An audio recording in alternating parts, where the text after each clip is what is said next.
Alright, hey guys, this is George with Torque 307. I know there's not a lot of information out here on these guys, but this is a Viper 4105 remote start setup. We've got a little bit, excuse the mess, but I wanted to keep everything laid out to make this as easy as it seems, because there's a lot of wires here that you don't need wiring it this way. But we're going to start up here. But after you get all your ignition harnesses and everything unhooked, you'll find under here we've got our little ignition wire key switch. So we've got 6 different wires in this that we need to tie into. We've got the red for obviously our 12 volt positive wire, and then our pink wire coming out of here is our ignition 1 wire. It's up on the top. And then our white wire is our ignition 2 wire. The orange wire is your accessory wire, of course. And then your yellow wire here, you can see the factory tape off of that guy.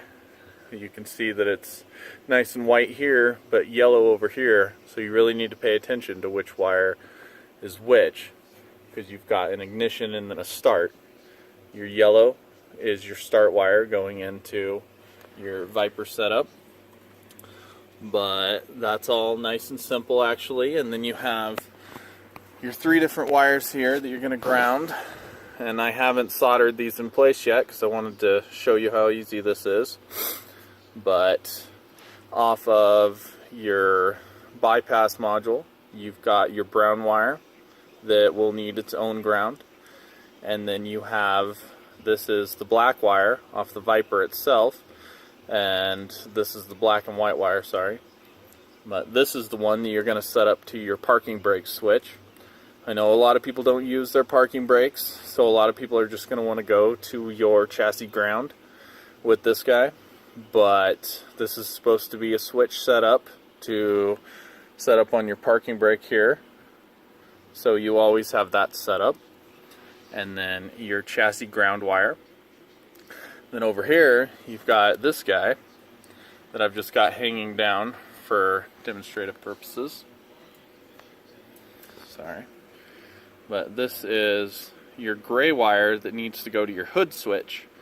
So if this is grounded, it won't start because your hood will be open, so your auto start will not work. So you need to be aware of that. And then your flashlogic control module, you need to go through the programming for that little guy, and that's all laid out in the instructions if you go ahead and buy one of those, which you need to do on this guy. And then on the Cadillac setup for your data port, you see this is off of your bypass module. That is your 1 data connection that you need to hook up. She'll go into that, but we're going to splice her into the back of it when we're done here. But I want you to be sure you know exactly which wire that needs to plug into. And once you have all those set up, that is all you need after your programming is done.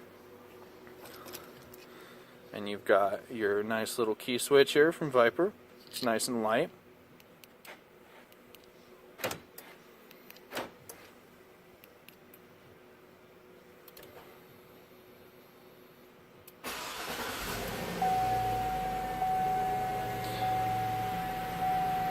There she is running just fine.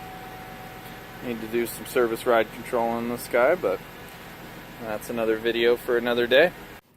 Okay guys, here we have a finished product of all my unnecessary wires all done away with. We've got one nice little ground that after we get the command center, or sorry, the actual unit itself stuck back in there, will be good to go. We've got our command center up in the corner, and it will be all good to go. So just don't forget a little bit of solder, some heat shrink will go a long way to making these last a lot longer than just some electrical tape. Just do it right and take your time.